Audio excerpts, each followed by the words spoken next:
Thomas arrived at Maithwaite just in time. "The ruined castle is just over the hill," said Thomas to the famous storyteller. "Now I will take you there."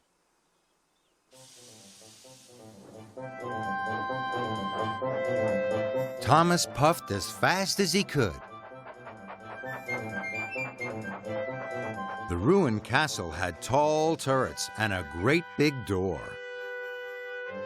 The old kings and queens of Sodor used to live there. "You could make up a jolly good story about kings and queens," puffed Thomas happily. But on his way there, Thomas saw Emily in a siding. She was looking sad. She was taking flour to the bakery, but her whistle had broken. It wasn't safe to work without it. "I'm sorry," puffed Thomas to the famous storyteller. "I cannot take you to the ruined castle. I have to help my friend." So Thomas buffered up to Emily and took her to the bakery. "Thank you, Thomas," cried Emily.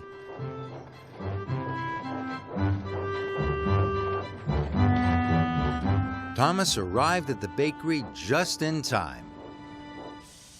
Emily was pleased, and Thomas puffed away.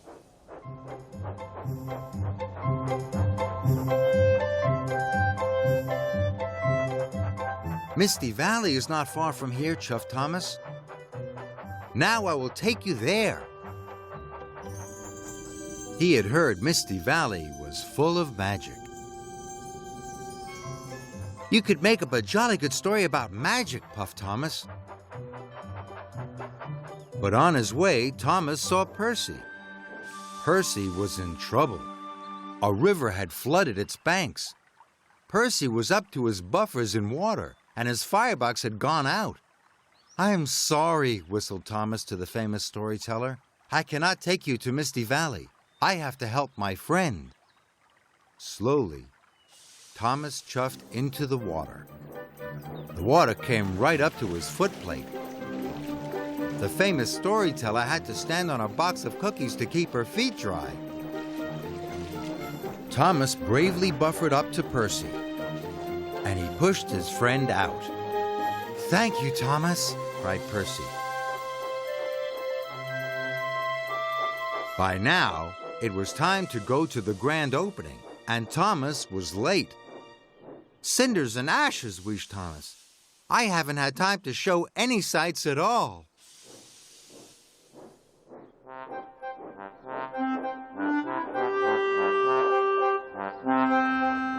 Thomas arrived at the new library station. Sir Topham Hatt was waiting. "We didn't visit any sights," puffed Thomas sadly. "I had to take James's passengers to Maithwaite Station, Emily's flour to the bakery, and pull Percy out of the water." "But it's a wonderful idea for a story," cried the famous storyteller. "I shall write all about your day, Thomas, and how you helped your friends." She was very excited, and Thomas was delighted. The famous storyteller cut the red ribbon in front of the new library. She declared it open. Then the children and the engines all listened as the famous storyteller told them the story of her wonderful adventures with Thomas and his friends on the magical island of Sodor.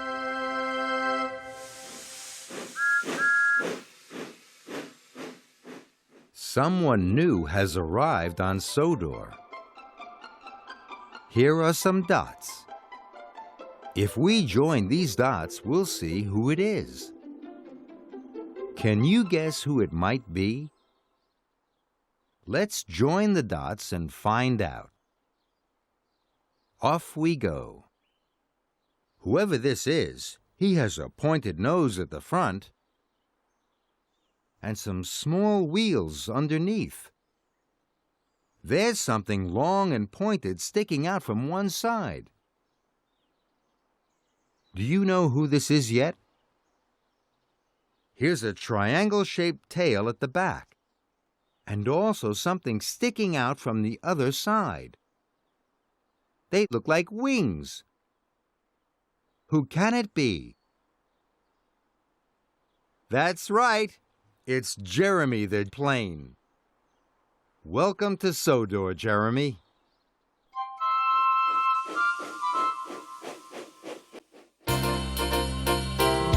There's always somewhere new to go and something new to see. Things you never knew before or somewhere new to be. Though you'll remember, dear old friends, some red, some green, some blue. For everything familiar, there's always something new.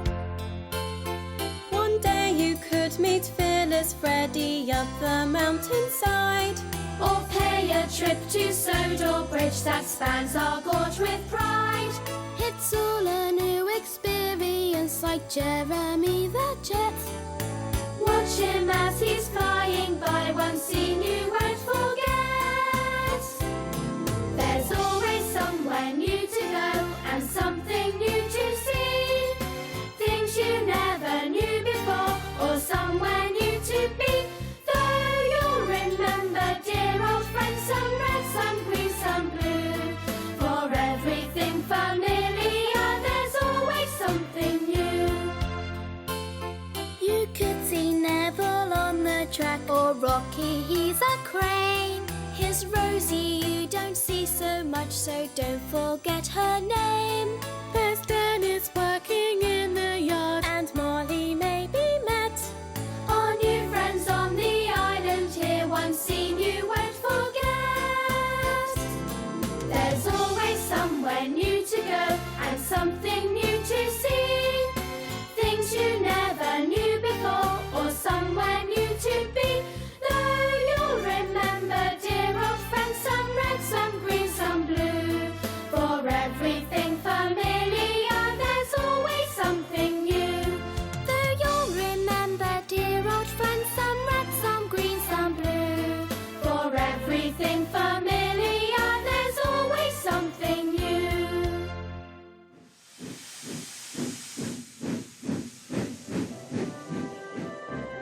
The island of Sodor is a wonderful place.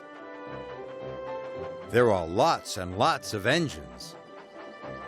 Who's that puffing along the track? It's Edward. Edward is a very fine engine. He is blue with red stripes and has the number 2 painted on his tender. He is often called Edward the Wise. Edward always listens carefully to the other engines, but one day he listened too carefully to Gordon. Rocky the Crane had arrived on Sodor. Rocky was strong and powerful, but he had no engine. Another engine had to pull him. Gordon called Rocky newfangled nonsense. He snorted that Rocky may be new, but he wasn't really useful. Edward always thought Gordon was right, so he agreed with him. Later, Edward had to pull flatbeds of heavy poles. Rocky offered to help, but Edward didn't want the help of newfangled nonsense. So he puffed off quickly, before the poles had been properly tied down. Edward was so busy thinking about Rocky that he didn't see the red signal in time. He screeched to a halt, and poles tumbled all over the track.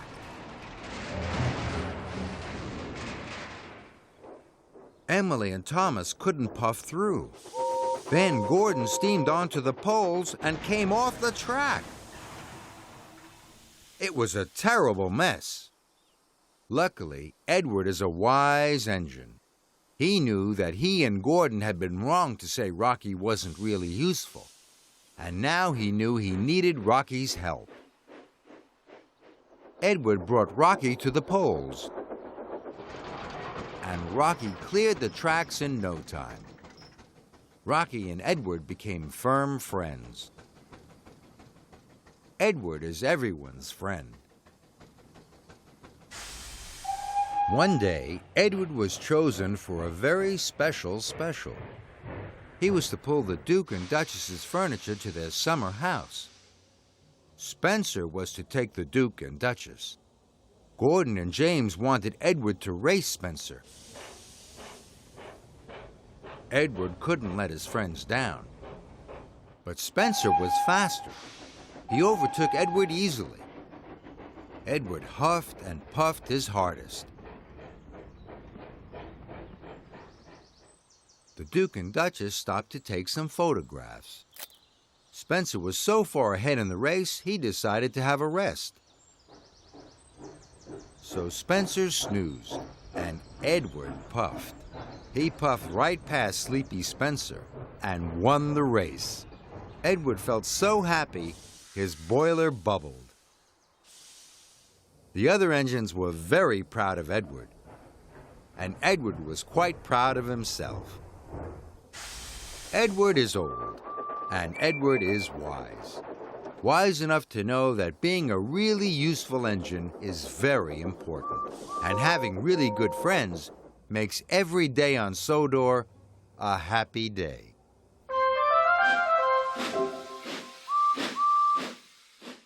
Each engine on the island of Sodor looks different. Can you tell who is who? This engine is green. It has large wheels. In fact, the whole engine looks very large. There's a coal tender at the back. Do you know who it is yet? Here's another clue. On the side is a big yellow number 3.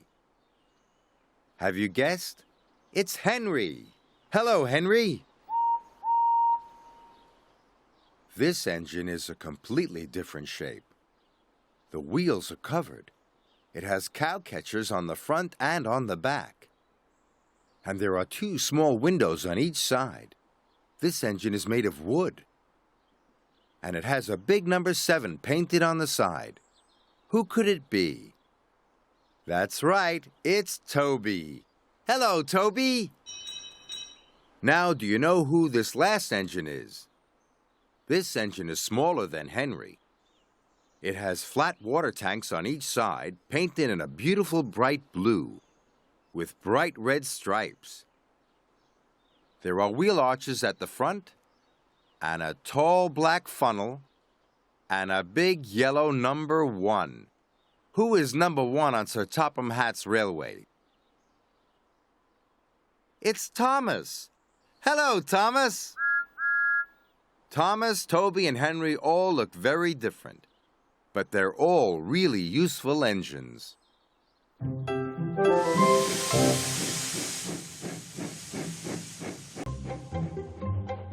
Emily and the Garbage. Emily is a grand green engine. She's very proud of her big wheels and her perfect polished paintwork. One morning, Emily was very excited.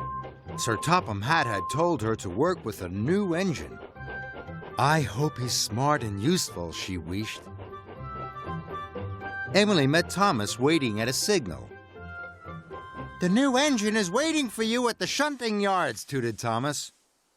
I can't wait to meet him, puffed Emily, and she chuffed away as fast as her boiler could bubble.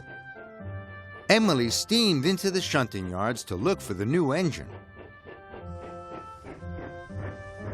He was the dirtiest little engine she had ever seen. Hello, Emily, wheezed the new engine happily. My name's Whiff, because I'm a bit smelly. You're going to help me collect garbage. Emily was horrified. Oh, come on then, she sighed. Let's get started.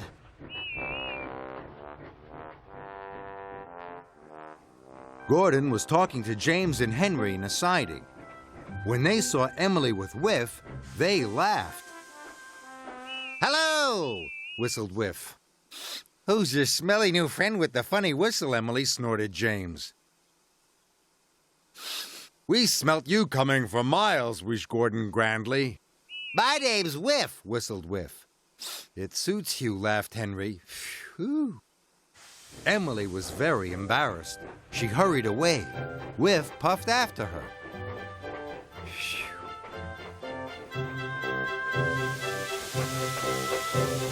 Up the line, Emily and Whiff passed more engines. When they saw Whiff, they all laughed too. Emily was tired of being teased. I must get away from Whiff, she huffed.